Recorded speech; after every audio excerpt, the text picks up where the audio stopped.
respeitando os protocolos da Organização Mundial de Saúde, vou retirar minha máscara para a gente poder dar início ao nosso primeiro fórum do curso de Administração da Faculdade Espírito Santo.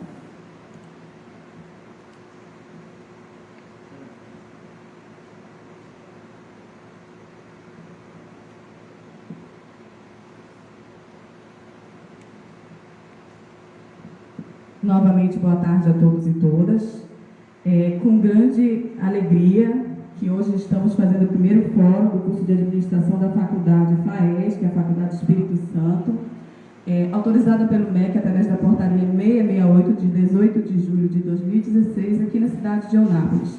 Pedimos desculpas pelo atraso, tivemos algumas situações com referência à questão de internet, mas vamos dar continuidade.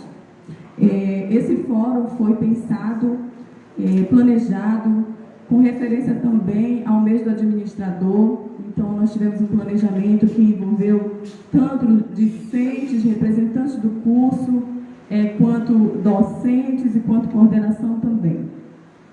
E gostaríamos de enfatizar, que o fórum vai estar acontecendo na noite de hoje, de tarde até o início da noite, dias 26 e 27 de setembro. Esperamos que vocês possam estar junto com a gente também, mandando suas perguntas, aproveitando e extraindo também dos nossos palestrantes, informações que possam somar ao que você já tem. Para compor a mesa, e desde já agradecemos aos representantes dos discentes, Hélio Marco Alves, Graziele também, que está representando os discentes, que daqui a pouco eu vou chamar para compor a mesa, fazendo agradecimento aqui. Do curso de Pedagogia, o Luiz Felipe está nos auxiliando também aqui, nossa gratidão, Luiz Felipe. Da Secretaria Acadêmica Regiane, também agradecemos. A coordenação, na pessoa do professor Carlos Alberto, nossa gratidão. Palestrante, professor Renato. Professor Milton Freitas também, que está trazendo para a gente uma enorme colaboração aqui. Márcio Jean, também, que já faz parte aqui do nosso time. Então, esse fórum foi pensado em uma temática muito atual, que é referente aos novos negócios em tempo de crise. Então, durante a pandemia, está existindo, havendo o novo normal, como é que vai se dar, como enfrentar as situações do momento, como os negócios estão se dando, vão se dar daqui para frente. Então, essa temática foi pensada justamente com a nossa situação atual. Vamos chamar, então, aqui para compor a mesa, em nome dos discentes, Hélio Marco Alves, por favor.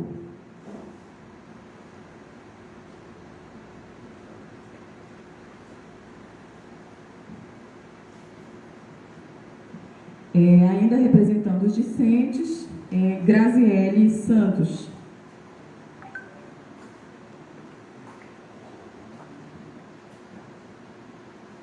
Nosso docente também, um dos palestrantes, professor Renato Dias.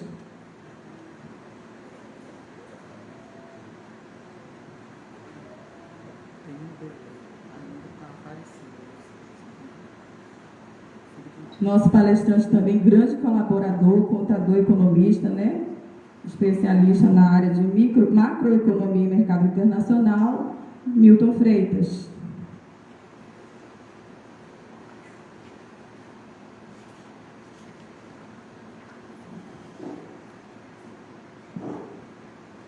Nesse momento, passo a palavra a Hélio Marcos, que vai estar passando uma mensagem para todos nós nesse início de fórum.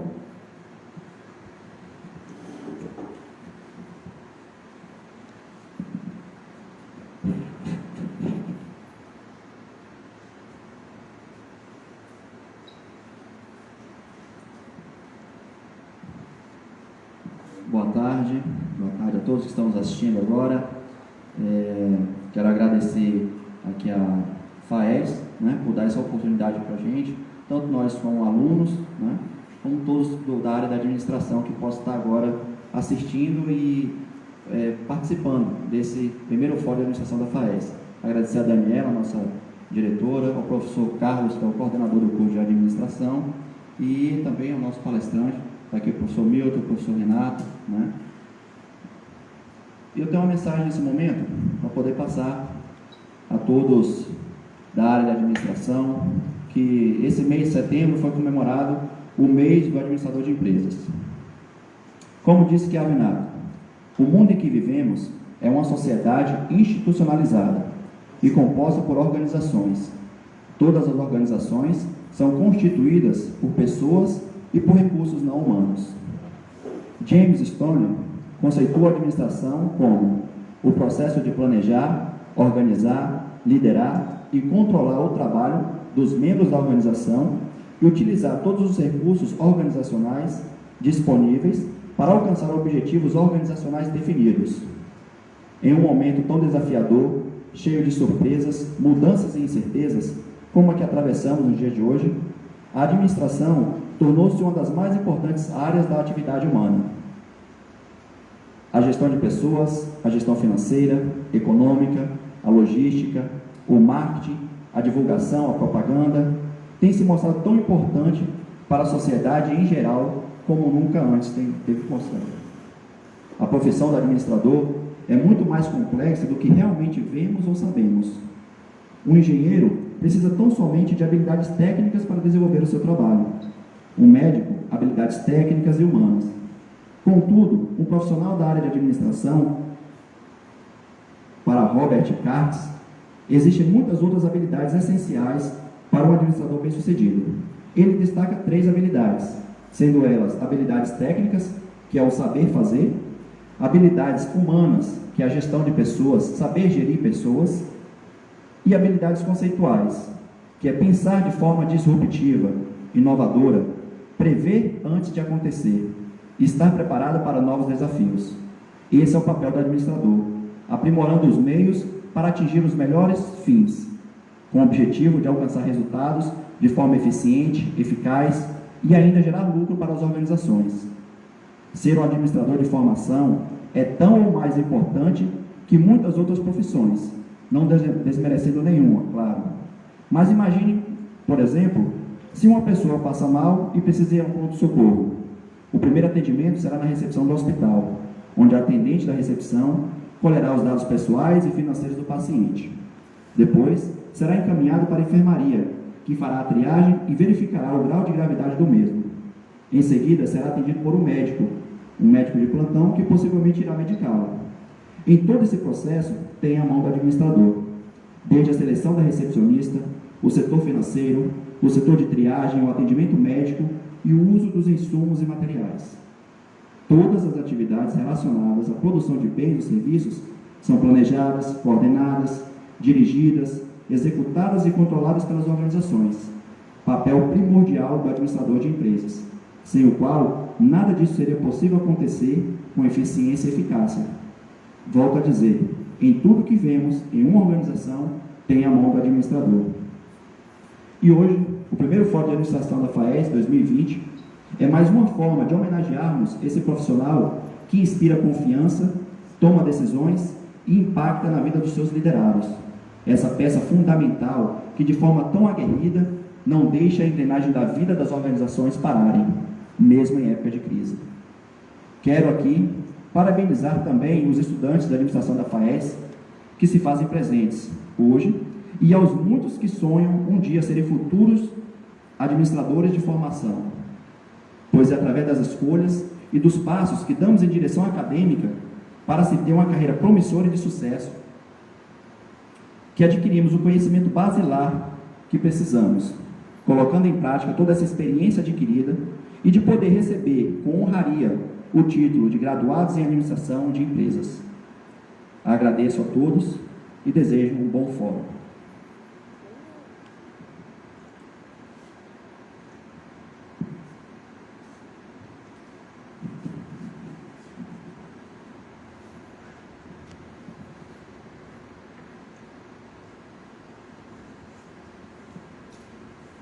Pessoal, vamos aqui compartilhar, comentar bastante, teremos um sorteio após a palestra, vamos sugar o máximo possível de conhecimento, estamos tendo uma oportunidade única aqui e é um assunto muito atual, e eu vou estar passando a vez agora para o professor Renato, onde vai estar fazendo a apresentação do nosso palestrante.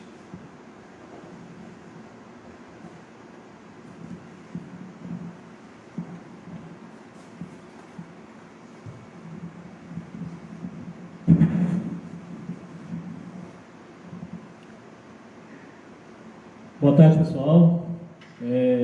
prazer estar com vocês aí, participando desse primeiro fórum de administração aí.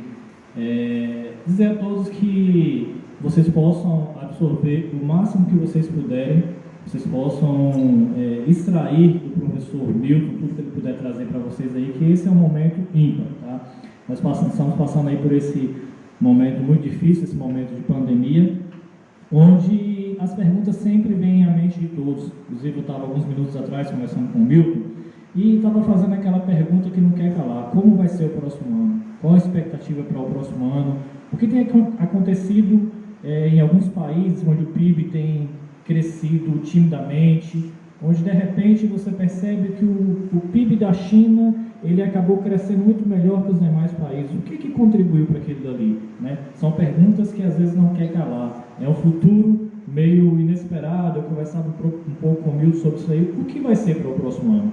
Algumas perguntas que acredito que é de suma importância. Ele vai estar abordando um pouquinho disso daí e espero que vocês possam absorver o máximo possível. Antes de dar a palavra para o Milton, eu gostaria de fazer uma consideração. Existe uma frase no meio dos quotes bastante interessante, eu queria usar como referência esse copo aqui, não sei se vocês conseguem enxergar.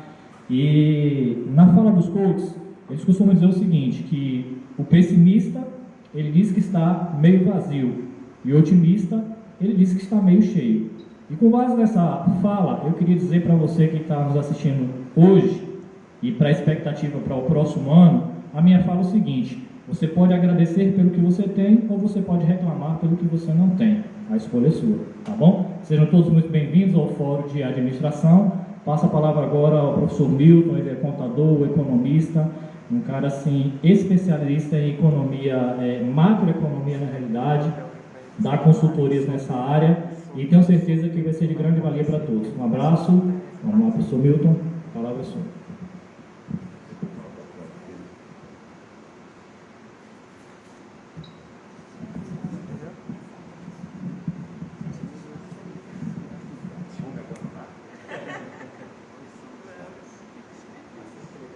Já estão falando me abandonar aqui rapidamente, né?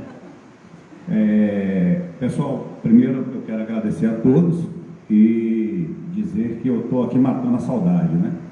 Estou matando a saudade porque eu lecionei na Unisul Bahia durante quase 5 anos e tive uma carreira muito boa lá. Eu comentei com o professor Renato, eu comecei lá para ensinar apenas uma matéria. Em menos de 2 anos já estavam em 5 matérias. E lecionei tanto para a turma de administração como para a turma de contabilidade. E como é que se deu isso, né? Interessante falar que, como eu sou especialista em mercado de capitais e eu trabalho com bolsa de valores e mercado internacional de divisas, a faculdade naquela época ela tinha uma dificuldade muito grande com relação ao que era passado para o aluno, porque anteriormente tinha os professores que tinham toda a teoria, mas nunca tinham trabalhado efetivamente com o mercado. E eu não era professor até então, e eu passei a pegar uma coisa que eu estava na minha prática do dia a dia, teoria mais prática, e levei para a sala de aula. Então, naquele momento, eu trouxe para a sala de aula algo que até então era inusitado, né? Quando a gente chega cheio de vontade. Os alunos sentaram lá, e eu falei: todo mundo traz seu notebook, vamos abrir, vamos começar a trabalhar dentro da Bolsa de Valores agora, vamos para a Rentec Global, vamos trabalhar com SP500, e eles não entendiam nada, mas com a prática eles começaram a se apaixonar. E no segundo semestre, aí a professora Cláudia Verdade, coordenadora, sabiamente, pegou as minhas aulas e começou a colocar na sexta-feira, no último horário, que era a única forma de segurar os alunos daquela sala de aula, né? Então isso me dá alegria. Eu lembro que ela falava: professor, tem que colocar o seu nesse, porque senão os alunos, quando dá 9 horas, 9h30, já estão querendo ir embora. Mas nada como a prática, né? E hoje eu estou vivendo algo que é inusitado. Eu olho aqui para trás, não sei se depois eles vão colocar a filmagem, nós temos aqui o quê? 8, 9, 10 pessoas, né? E a gente já fez vários fóruns de economia e de contabilidade, a gente fazia tudo junto no mês de setembro, junto com o professor El. E se estourar aqui o áudio, pode falar que colocamos nós. E nós tínhamos ali 800 participantes, 600 participantes, 700, tinha uma interação corpo a corpo. E aí a gente trabalha também com empresa de segurança e hoje a gente começou a trabalhar fazendo tudo online. É você se acostumar com aquele novo normal, né? É complicado. Então, eu estava agora em São Paulo, o professor Renato sabe que o meu zap é 011, e a gente trabalhando na Avenida Paulista, né? A gente andando assim abaixo, era muito estranho você pegar, por exemplo, o metrô lotado num dia e um mês depois eu tenho que voltar para a Bahia porque não tinha nem como sair nas ruas, porque além de estar tudo fechado, todas as empresas estavam fechando, o home office passou a ser uma realidade. Porém, nós temos que também dar graças a Deus, porque o home office é uma realidade e se tornou uma coisa natural. Aqui, por exemplo, esse vídeo sendo gravado pode ser visto por várias pessoas. Eu na sala de aula, já naquela época, em 2016, eu gravava minhas aulas, fazia as operações e eu abri um canal no YouTube, despretensiosamente, para que meus alunos tivessem acesso ao material mesmo depois. Então, os vídeos que eu gravei para meus alunos, tem um vídeo com 14.500, 15.000 visualizações desde então, que não foi direcionado para o público do YouTube, mas sim para os alunos. E eu não tive 14.500 alunos. E aí depois eu consegui perceber o alcance que a internet nos dá, né? Ou seja, na forma das lives, seja na forma de vídeos gravados. Então eu comecei a me acostumar com isso aqui. A gente estava olhando, fazendo... recentemente fiz a consultoria com o pessoal do Mato Grosso, cidade de Aripuanã, Brasília, assim por diante. Então a gente começa a se acostumar, tá? Então eu quero agradecer a vocês o convite, de vocês em primeiro lugar, falar da minha experiência um pouco, minha experiência pregressa, para depois estar entrando no tema, se me permitir, viu, professor? Veja bem, na verdade, eu trabalhei com contabilidade na década de 80 e 90, estou com 50 anos de idade hoje, né? Eu estava conversando com o professor Renato, que embora a contabilidade agregue muito valor para nós, ela é uma ciência que ela estuda o passado. A contabilidade estuda o passado. O administrador estuda o futuro, o que é que ele vai projetar. O economista estuda o passado para projetar o futuro, né? Então, eu não estava feliz, mas a economia realmente é muito dinâmica, ela trabalha no dia a dia, todo dia ela está mudando. E por fim, fiz administração pública, eu atuei fazendo planejamento de cidades, e aí comecei a operar no mercado financeiro internacional. Antes de falar sobre o mercado financeiro internacional, eu queria só passar para você uma especialidade que eu fiz, que eu trouxe na época. Quando eu lancei o primeiro vídeo meu no YouTube, tinha apenas uma pessoa que falava sobre o mercado de divisas. Uma pessoa. Hoje, se você fazer isso na rua. Então, são coisas que nós temos que aprender para poder entendermos o quadro que está por vir. Ninguém pode garantir exatamente o que está por vir. Mas eu vou dar uma máxima que eu sempre coloco na minha sala de aula. Imagina que você tem, por exemplo, 10 mil reais. E aí você opera no mercado, você não tem conhecimento macroeconômico do que está para acontecer, você trabalha com uma alavancagem altíssima. De repente, você perde 5 mil reais, ou seja, nós perdemos 50% do que temos. Só que aí você quer voltar para os 10 mil. Só que agora você tem que fazer 100% daquilo que você tem. Por que você me falou isso? Porque o prejuízo, ele é dobrado. Toda vez que você perde, ele é dobrado. Então, essa pandemia, ela trouxe para a gente um quadro que, na verdade, é um quadro novo em termos de pandemia, em termos do vírus, mas são quadros que no passado já ocorreram. Então, tudo na economia é o seguinte: o passado tende a ser repetido no futuro. Isso é explicado lá nos ciclos de Kondratiev, lá atrás, quem teve que estudar muito sobre isso. Então, sempre vai haver as crises. Só que com as crises, vem também os aprendizados. O que acontece? O professor está falando da época da Revolução Industrial. Nós tínhamos, até então, a máxima do liberalismo econômico com Adam Smith, né? Ou seja, era a mão invisível do mercado e o governo tinha que ficar fora da economia, não deveria intervir na economia, né? Só que com a crise de 29, restou que isso aí, com a crise de superprodução, restou que isso, as fórmulas smithianas não davam certo. Aí é que surgiu, no início do século XIX, do século XX, do século XIX, surgiu o John Maynard Keynes.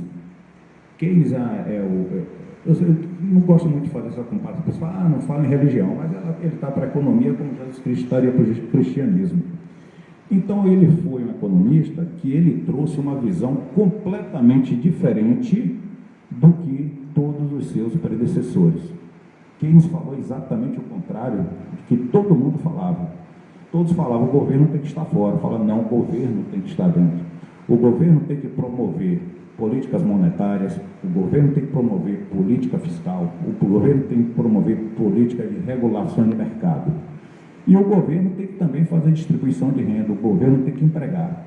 E aí foi perguntado, e como é que o governo vai fazer tudo isso se ele não tem dinheiro? O governo tem que contrair déficit público para promover a produção. Até então era uma heresia, mas se você chegar na crise de 29, foram as únicas fórmulas que nos fizeram sair daquela situação, foi. Então, o Estado passou a ser o autor máximo do que gere a economia, do que acontece na economia. Eu lembro que eu sempre pergunto aos alunos o seguinte, qual é o nosso sistema? Nós temos um sistema capitalista ou nós temos um sistema socialista? Automaticamente, a resposta é não, nós temos um sistema capitalista. Só que nós também temos movimentos sociais. A distribuição de renda é um movimento social. Então, eu sempre digo que a gente trabalha com híbrido, né? Exatamente. Então, a política monetária, a política fiscal e incremento de crédito são políticas monetárias. Por que isso é relevante para a questão da Covid-19? Não tem como nós sairmos dessa crise se não houver atuação direta do governo. Nós temos que tomar muito cuidado nesse prisma, quando nós falamos da atuação do governo, porque hoje no Brasil, nós estamos, Felipe, seu nome é? Hélio, hoje no Brasil, nós estamos passando por um problema muito grande, que é a polarização. Ou você é direita ou você é esquerda. Ou você é PT ou você é PSL. Ou você bom, assim por diante. Sempre tem aquela polarização, né? Ou você é fascista ou você é liberal. Então, isso aí é uma coisa que nós, da nossa área, nós temos que ficarmos muito atentos para nos policiarmos. Então, eu tenho uma posição política, o que é que eu acho da política. E quando a gente fala em economia, a economia está diretamente atrelado a decisões políticas. E quando a gente fala de uma decisão que foi tomada por uma parte política, parece que a gente está dando a conotação contra ou a favor de um determinado governante. E aí parece, ele é petista, ele é direita, né? Então, sempre quero dizer o seguinte, todos os governos, eles colaboraram de alguma forma para a nossa situação, ou prejudicaram em alguns casos. E para vocês que estão me ouvindo, eu vou dizer uma coisa super polêmica, né, que sempre gera muita polêmica quando eu falo isso. Economicamente falando, qual foi o melhor presidente que teve? Eu sempre falo, Fernando Collor de Mello. A pessoa diz, maluco, o cara está dizendo que o melhor foi Fernando Collor de Mello, o cara sofreu impeachment. Mas Fernando Collor de Mello, ele promoveu a abertura de mercado. Se você hoje tem um carro bom em sua porta, é porque Collor abriu o mercado, a gente só tinha carroças aqui.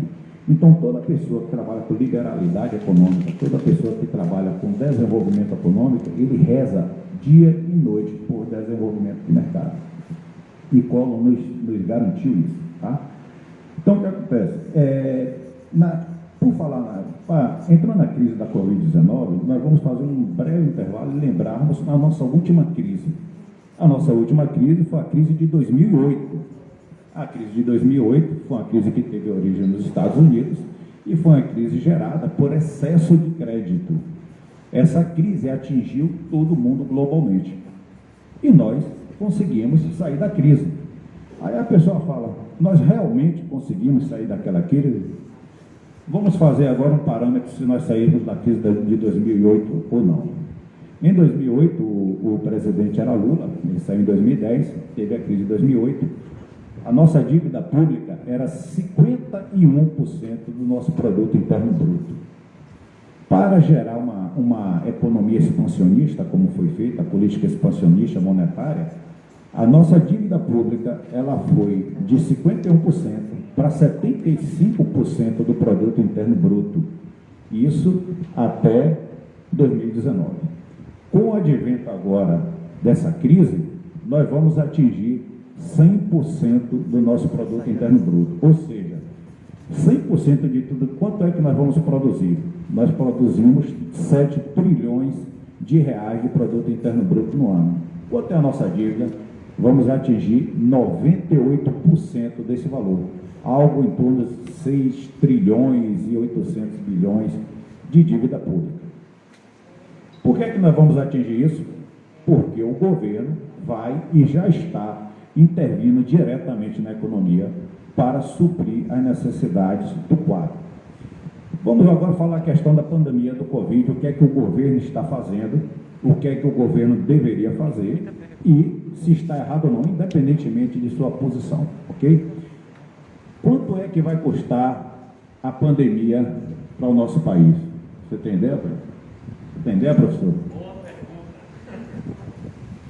A pandemia vai custar aos cofres do governo 700 bilhões de reais.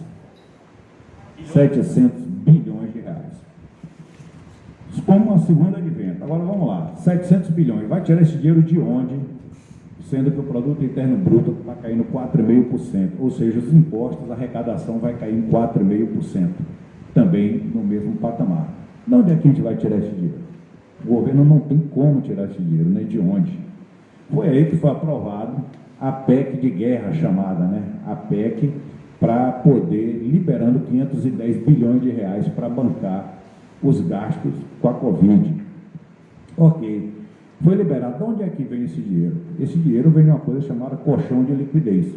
Não sei se vocês sabem, isso no mercado financeiro a gente sempre brinca, o Tesouro Nacional é uma ferramenta. O Banco Central é outra ferramenta. O Tesouro Nacional tem dinheiro no Banco Central. Quem faz contabilidade, quem faz a administração, faz também a contabilidade básica, sabe que ativos são nossos direitos, passivos são nossas obrigações. Então, se o Tesouro Central tem dinheiro no Banco Central, o Banco Central, no passivo dele, ele deve ao Tesouro Nacional. E o Tesouro Nacional, hoje, ele tem 980 bilhões de reais na mão do Banco Central. 250 bilhões de reais vão ser destinados especificamente para pagar a dívida pública que está vencendo esse ano. E o restante vai ser direcionado, uma grande parte, para pagamento da Covid. Resumo, o governo vai acabar com as reservas dele até dezembro desse ano. Depois disso, não tem como pagar mais. Qual é a forma que vai ter que se pagar depois disso? Se na produção não retornar, e nós vamos falar da questão da produção daqui a pouco, se a produção não retornar, a única forma que tem vai ser o governo emitir títulos de dívida pública, vender no mercado, para poder pagar os custos da Covid, se ela permanecer. Interessante que no simpósio a gente usa o tema aqui, crise pós-Covid, né? Os impactos da crise pós-Covid. Primeiro a gente tem que saber o que é o pós. Pós é depois que alguma coisa acaba. Qual é a garantia que vai acabar? Quando vai acabar? Se vai acabar? Essas questões fizeram a retração total no mercado. Então o mercado financeiro hoje está em polvorosa e todo mundo está sem saber para onde ir. Se vier uma vacina e resolver esse tipo de problema, a produção vai voltar ao normal. A professora perguntou, quando é que a gente vai voltar ao normal? 2023, para início de conversa. A economia não funciona do tipo, resolver um problema hoje, amanhã já está. 2023, o quadro que estava em 2019 vai começar a retornar ao normal. Nós tínhamos uma previsão de crescimento de 2%, nós temos agora uma previsão de déficit de 4,5% do produto interno bruto. O professor sempre fala em produto interno bruto, por quê? Porque o produto interno bruto, ele é o índice que realmente indica a direção que um país está. Só que não é só a nível de Brasil, todos os países estão na mesma situação. Então nós vamos ter uma queda de 4,5%. Hoje, no início de janeiro, nós tínhamos 12,2% de desempregados, cerca de 12 milhões e 900 mil desempregados. Agora já está se falando em 16 milhões e 700 mil desempregados. E até o fim do ano, as estimativas é que nós atinjamos 24 milhões de desempregados por conta da Covid. Então o quadro é muito temerário. 24 milhões de desempregados porque as empresas estão fechando, as empresas estão quebrando. Eu comentei a questão lá de São Paulo, eu fui numa cafeteria, que eu sempre ia lá na Avenida Paulista, e a cafeteria estava fechada. E eu perguntei a menina que estava lá e falei bem assim, quando é que vai abrir aqui, já que está começando a abrir? Por aqui não vai abrir mais. Aqui a empresa faliu, porque as obrigações continuaram. Então vamos lá, eu sou o professor Renato, eu tinha a Transmark, uma empresa de transporte que eu montei. Essa empresa de transporte eu tive que fechar. Eu tinha 6 funcionários em média, motorista, mais o pessoal agregado. São 6 desempregados que nós temos hoje. Então, a situação, ela é dramática. Então, das empresas que fecharam durante a pandemia, muitas delas sequer reabrirão. Só que as regras gerais de mercado, elas não param. Esse dia um aluno me perguntou bem assim, me mandou um zap, né, no online, falou bem assim, só o que é que justifica o preço do arroz bater R$36, R$40? O preço do arroz bateu R$36, R$40 porque nós estamos numa regra livre de mercado. O que é que acontece? Existe uma coisa chamada tesoura marshalliana, a oferta e a procura. Quando um produto tem muita oferta no mercado, o preço dele cai. Quando a procura aumenta e a oferta diminui, o preço dele sobe. Isso é uma regra geral, não tem como fugir disso. O que acontece é que simplesmente teve uma demanda muito grande por bens primários, no caso do arroz, o preço do dólar disparou a 5,56 e é muito mais rentável você exportar. Aí é que novamente o pessoal fala, então, ou seja, está tendo arroz, mas está sendo exportado porque compensa mais. Para se vender aqui no mercado interno, só compensa se vender muito caro. E ele não tem pressa, porque se não for consumido aqui, irá para exportação. Acabou. A regra máxima é essa. Onde é que está o erro? O erro está no governo. O erro está no governo, aí vem a crítica ao governo Bolsonaro, como poderia ser o governo Lula, como poderia ser qualquer governo. Existe uma coisa chamada Conab. Então, a Conab, ela faz estoques reguladores para que esse tipo de coisa não aconteça, para ele fazer a distribuição normal de alimentos básicos. E simplesmente esses estoques estão praticamente zerados. A outra situação é se fazer uma tarifação sobre a exportação. Se o governo chegar hoje e falar, para você exportar arroz, você vai pagar uma tarifa de 100% em cima do preço. E ele simplesmente não faz isso. Então, essa atitude é que está sendo muito demorada. E a terceira opção seria financiar os agricultores para que plantassem arroz e, consequentemente, tivesse demanda. Então, para você ver aí, professor Renato, como é complexa a situação. Então, na macroeconomia, as atitudes têm que ser muito rápidas. Tem que ser muito rápidas as atitudes, né? E o quadro, infelizmente, aí eu vou passar para você 2 visões, tá? Primeira visão do Milton é especulador. E aí, vale aqui um parênteses. A palavra especulador sempre foi uma palavra que foi tida como uma pessoa ruim. Aquela pessoa que é gananciosa, aquela pessoa que só pensa nele, e assim por diante. Quer que eu diga? Digo olhando para vocês, é verdade. Eu sou um especulador, como tem muitos especuladores. Por que para o especulador tem uma visão e para o professor Milton, macroeconomista, tem outra? Porque para o especulador está tudo ótimo. Quanto melhor a crise para nós, melhor. A gente faz venda de papéis a descoberto e ganha dinheiro do mesmo jeito. Não importa se a economia mundial está boa, se a economia mundial está ruim, nós vamos ganhar dinheiro do mesmo jeito, da mesma forma.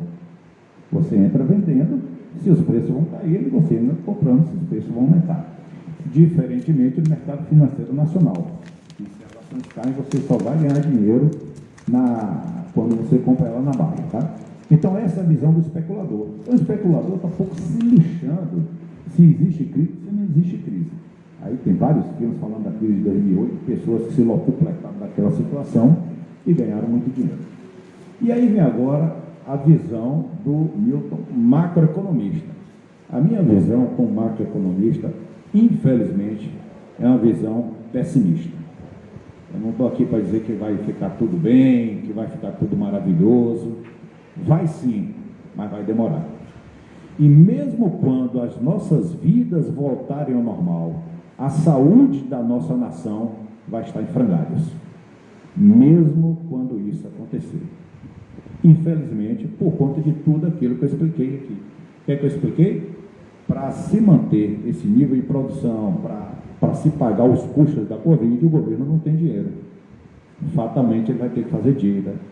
Quem paga essa dívida? Aí fala, quem paga é o governo, não, quem paga é você, é ela, é ele, nós que pagamos impostos, que vai para o governo, que o governo vão pagar essas dívidas que serão herdadas em função da crise da Covid. Quando é que a gente vai parar de pagar essa dívida? Talvez em 2023. Então, a previsão do crescimento para esse ano, que era de 2%, hoje está se estimando em 4,5% negativo. Nós não estamos falando aqui de déficit fiscal. Entendeu, professor? Déficit fiscal é pior ainda. O que é o déficit fiscal? É aquela coisa de receitas contra despesas. Nós temos despesas aumentando por conta da Covid, por conta do seguro-desemprego, por conta de injetar dinheiro na saúde, e nós temos receita caindo porque a produção caiu, consequentemente a arrecadação de impostos caiu também. Então, é isso que está acontecendo. Nós não estamos falando de déficit fiscal, nós estamos falando de produto interno bruto, que vai ter uma queda de 4,5%. A previsão para 2021, dos mais otimistas possíveis, é nós termos crescimento zero. Se isso acontecer, vamos levantar as mãos aos céus. Eu não acredito, eu sou pessimista. Eu acho que a gente vai ter de 1 a 2% negativo ainda. A previsão para 2022 seria em torno de 1%, e a previsão para 2023 seria em torno de 2%. Só que toda essa produção que a gente está perdendo agora, por mais que nós consigamos aumentar a nossa produtividade, a previsão de nós chegarmos ao mesmo patamar de 2019 será em 2026 apenas. Então, infelizmente, é uma notícia que eu tenho para te dar, e com detalhe, viu, professora? Eu costumo não errar. Eu costumo não errar.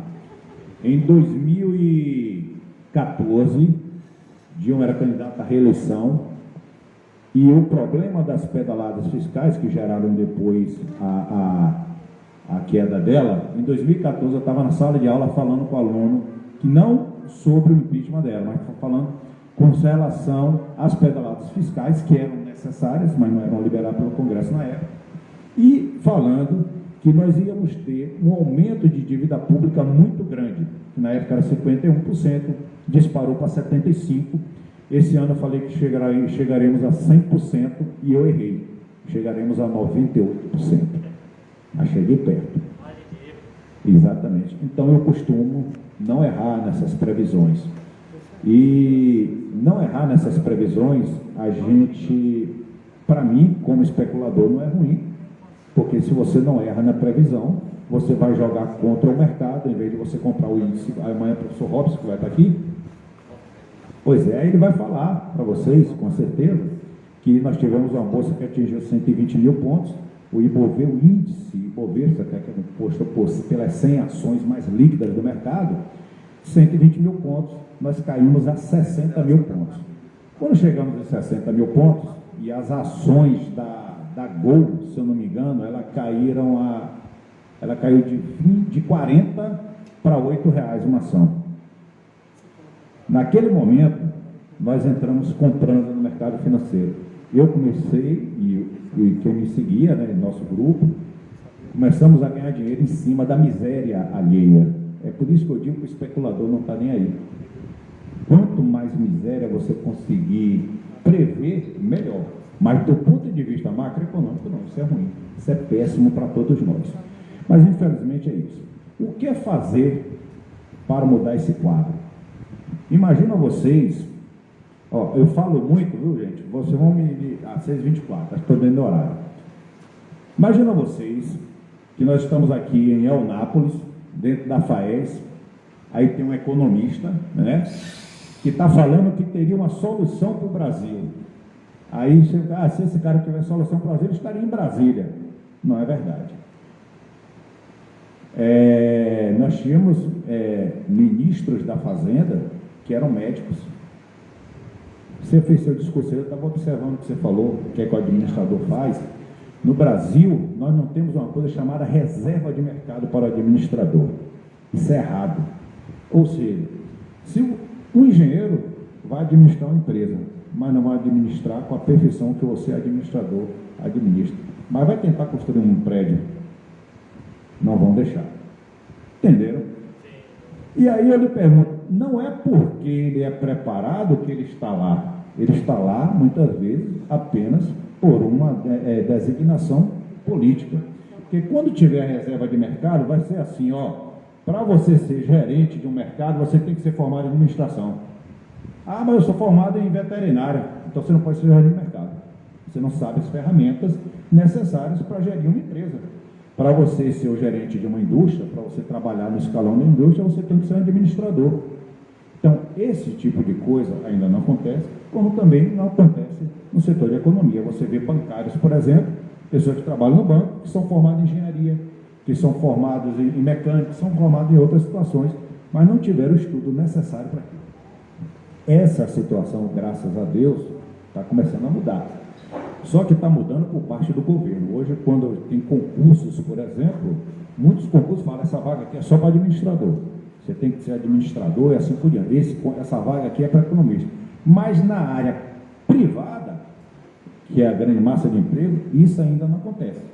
Mas no momento que tiver um projeto de lei que colocar esse tipo de reserva de mercado para o administrador, vai ser a profissão dos sonhos. Se você chega aqui no Brasil e fala para sua mãe, olha, eu passei no concurso da Receita Federal, agora eu sou auditor fiscal. Seus pais vão te abraçar, meu Deus, vai faturar 20 mil reais por mês, estabilidade de emprego. Ok, isso aqui no Brasil. Se você fizer nos Estados Unidos, um filho chegar para o pai e disser que vai trabalhar para o governo sendo auditor fiscal, o pai chora no canto da sala.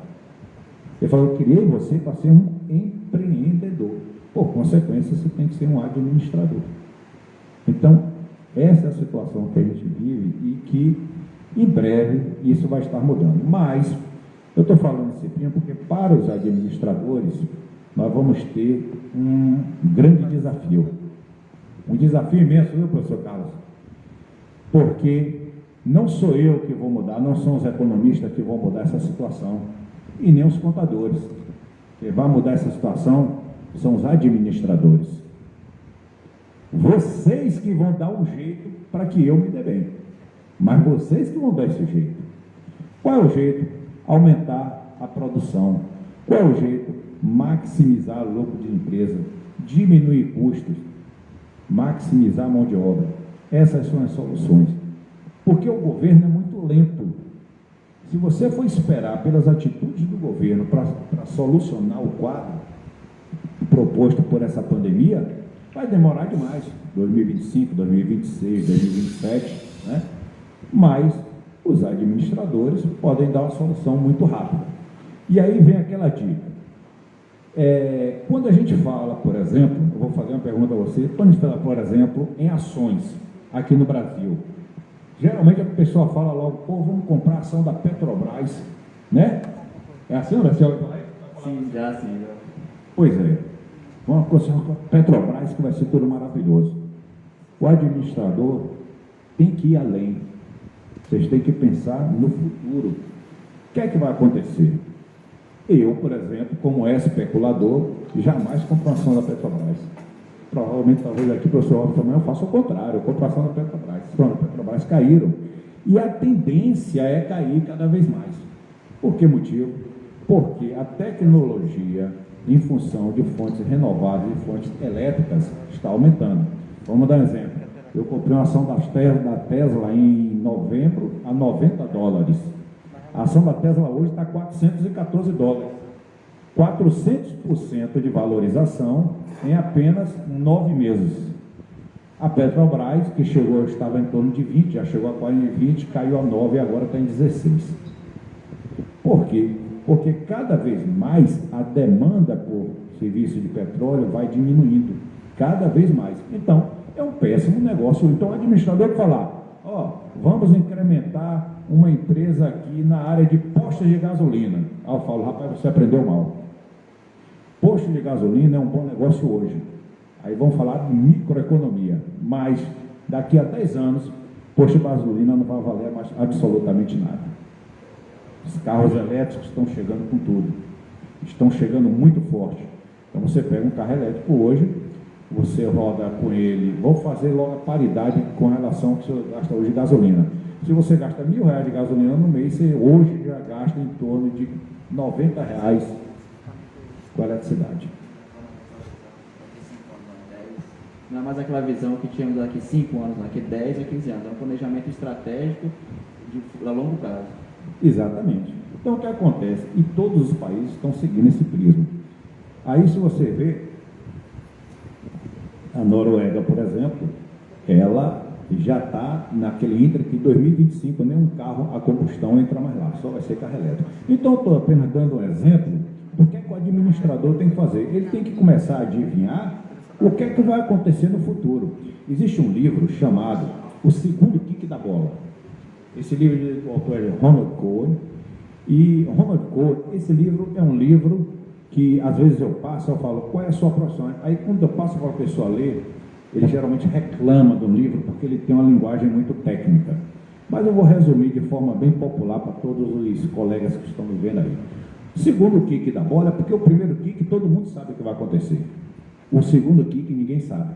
Então, se você consegue trabalhar o que vai acontecer no segundo kick da bola, ou seja, nós já sabemos no primeiro kick da bola a pandemia da Covid. Você tem que saber qual vai ser o segundo kick da bola. Então, qual é o segundo kick da bola hoje? É isso aqui que está acontecendo. Isso é o novo normal. Tudo na área digital hoje é o novo normal. Então, se você formar e falar, professor, eu estou abrindo, sabe o quê? Uma empresa de marketing digital. Eu falo, cara, você está no caminho certo. Porque isso não vai dar para trás. Não tem como dar para trás.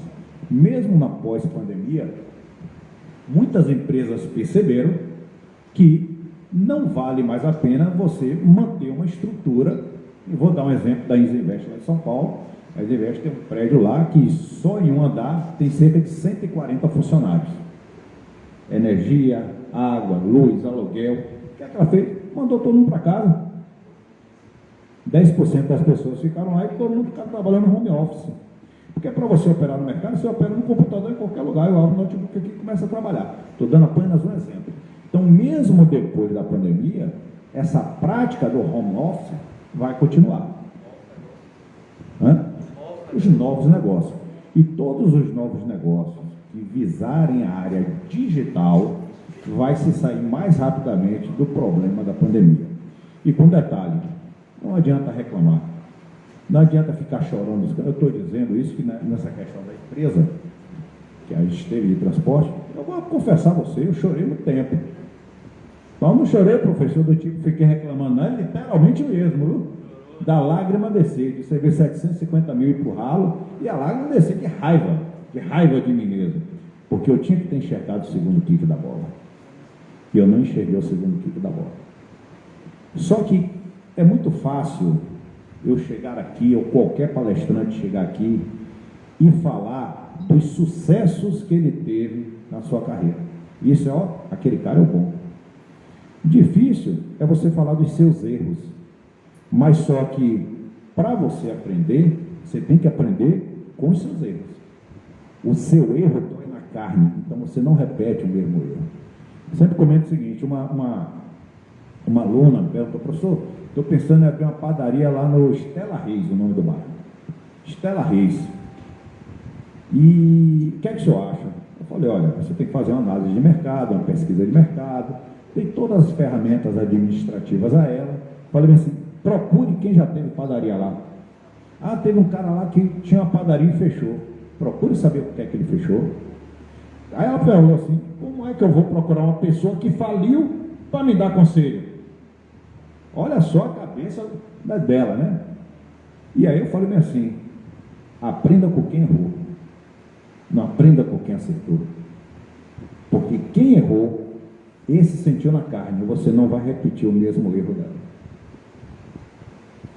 E aí, meses depois, eu encontrei com essa mesma pessoa, perguntei o que é que tinha acontecido, e ela falou, ó, conversei com a pessoa lá. Aí ela começou a me dizer todo o relato que se passou a nível social, de consumo, de segurança do local, tudo. Falou, professor, não vale a pena. Mas ela aprendeu com quem errou. Então, eu sempre falo o seguinte, a pessoa, você montaria hoje empresa de transporte? Montaria. Hoje eu montaria, e eu tenho certeza que estaria certo. Porque os meus erros do passado me ensinaram muito para o futuro. Então, nessa pandemia da Covid, todos nós, muitos de nós estamos desesperados, essa que é a realidade. Muita gente perdeu emprego, desabastecimento total, mas o que cabe a todos nós é nos reinventarmos cada dia mais. Se você for esperar, eu estou olhando para você aqui, na câmera eu estou falando, se você for esperar a situação econômica do Brasil melhorar para você se dar bem, para você ter um emprego, para você ter renda, meu amigo, espero que você esteja deitado, porque se estiver sentado vai fazer caro. Espero que você esteja. Cabe a você, tão somente você, sair dessa situação. Uma dica, como é que você vai sair dessa situação? Explorar novos mercados. Ela não me autorizou a falar isso, mas vou comentar. Eu tenho uma esposa, e minha esposa ela é muito empreendedora, né? E ela, do nada, ela percebeu, ela toma um tal de suco detox. Você toma isso também, toma? E eu não sabia que toda mulher gostava disso, viu, professor? E aí, como ela tem uma veia empreendedora, e aí a pessoa, como é que você está fazendo isso? Ela colocava no Instagram e tal. Ela falou, por que eu não vendo? Eu falei, faz isso, começa a vender. E aí ela montou a Green Life, 5 Detox, e aí do nada, daqui a pouco ela vai lá e compra isso, vai lá e compra aquilo, e eu fazendo aquele monte de suco, o resultado se tornou um sucesso. Hoje ela tem um canal só da Green Life, e ela vende. O que é que ela fez na pandemia? Ela se reinventou. Ela se reinventou com um detalhe. Como é que ela descobriu isso? Que ela tem problema de anemia, e ela viu que o suco detox vem muito ferro, couve, aquela coisa. Então ela se reinventou. Então cabe ao administrador, não é o contador, não é o economista, não é o governo. Cabe ao administrador sair dessa situação. E a única forma de sair dessa situação é vocês se reinventarem. Eu estou aqui para passar um quadro pessimista, estou aqui passando um quadro pessimista. Eu não estou aqui passando pano na situação, não. A situação é dramática, muito desemprego. Ah, o professor que ficou desempregado. O professor que ficou desempregado, se ele é bom, ele vai montar um canal no YouTube e vai dar curso, porque todo mundo hoje está tomando curso no YouTube. Aí então vamos lá, estou dentro de casa, eu não aguento mais. Você sabia que a Universidade de Harvard coloca cursos gratuitos à distância? Vai estudar, vai se preparar. Para o momento que o mercado abrir, você estar preparado. Então, o administrador é que vai nos tirar dessa situação. Não importa o que o governo faça, o governo vai sair doente dessa situação, doente no sentido de dívida pública. Eu calculo que em 2023, nossa dívida pública vai estar em torno de 10 trilhões de reais. 112%, 113%, 120% do nosso produto interno bruto. E aí agora eu quero me reportar vai ser uma linguagem um pouco mais técnica, mas só para a gente saber por que a gente fala tanto produto interno bruto, viu, professor? Nosso produto interno bruto, aí, novamente falando de governos, em 69, 70, 71, 71 e 72, eu não era nem nascido, eu nasci em 70, existia um programa chamado PAEG, que é Programa de Aceleração Econômica, que foi ministrado pelo governo militar. Foi implementado por Delfim Neto, que, para mim, na minha opinião, o maior economista que já teve no país. Nós chegamos a ter um produto interno bruto, crescimento de 14% ao ano. A China, no melhor momento, teve 8%. Então, no governo militar, que aí veio o presidente Médici, depois tivemos a queda a partir de 73, com a crise da OPEP, depois 79, novamente crise da OPEP, depois entramos na década perdida de 80, mas a gente tem que aqui levantar realmente uma questão. O governo militar foi ruim? Foi em vários aspectos. Nosso aspecto da indústria de base, aspecto de desenvolvimento econômico, no início com aquela política positivista, foi perfeito. 14% ao ano de crescimento.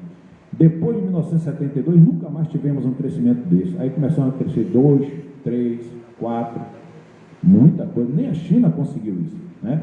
Então, o governo militar, ele contribuiu muito para nós. Depois veio 80, a década perdida, aí veio novamente os neoliberais, através lá, revivendo Adam Smith com o governo Reagan e tal, tivemos a década perdida. A década de 90, a mesma coisa, e aí foi quando a gente estabilizou o Plano Real. Pessoal, olha só, eu estou vendo que eu estou com tempo aqui ainda, então, problema mais 5 minutos. Eu, como falei, eu tenho 50 anos de idade. Eu acho que aqui, professor Carlos, o senhor é quase de minha idade, né, professor? Quase minha idade, quase 50. Então, o senhor viveu a época da hiperinflação, né? Nós vivemos o período da hiperinflação que vocês nunca viram, só em filme. O período da hiperinflação, nós tínhamos uma inflação mensal de 80%, 2.700% de inflação ao ano. 2.700%. Hoje a gente tem 2, 3% de inflação ao ano. Então vocês não viveram essa época. Só que a inflação hoje é uma realidade que também para o futuro pode vir a acontecer. Olha como o quadro é dramático. Pode vir a acontecer inflação para o futuro. Isso se os níveis gerais, se a gente não conseguir novamente produzir, novamente jogar produto no mercado, simplesmente vai ter menos produto e os preços, a gente já explicou aqui, né? Menos produto, o preço dispara. Se os preços dispararem, a inflação vai voltar. A gente chamava naquela época de o dragão da inflação, né? Então, quem viveu esse período inflacionário, como eu vivi, sabe como é nefasto você viver em um mundo hiperinflacionário. Eu vou falar uma coisa aqui que parece piada, mas não é. Você fala, o cara contou uma anedota. Eu juro pelo que for mais, eu peguei um dinheiro, minha mãe mandou ir no mercado, eu comprei uma dúzia de tomate. Aí eu comprei só meia dúzia. Aí eu falei, não, vá lá e compre mais meia dúzia, só que eu voltei à tarde. Quando eu voltei à tarde, estava o dobro do preço. O dobro do preço. O dinheiro não dava mais. Então, isso é que é a hiperinflação. E esse quadro, claro que a gente está longe disso acontecer, mas se a produção não for retomada, se os níveis de produções continuarem muito baixos, se não houver realmente produto no mercado para consumo, também pode vir a inflação. Então, resumindo a questão dessa palestra, eu quero até pedir desculpa a vocês que estão nos vendo e a todos da mesa, mas é uma característica minha. Eu não aliso. Eu falo a verdade. Eu lembro que tem um aluno que falou assim, professor, eu estou com... Ele ia se formar, né? Eu falei assim, professor, eu estou com uma dúvida que é, eu estou querendo participar da formatura. E qual é o problema? Que eu vou ter com um gasto de R$4.000, com toga, com isso ali. Ele começou a falar, né, papai? Beleza. E eu comecei a olhar o celular dele, né? Que celular é esse? Rapaz, esse aqui é o da Apple.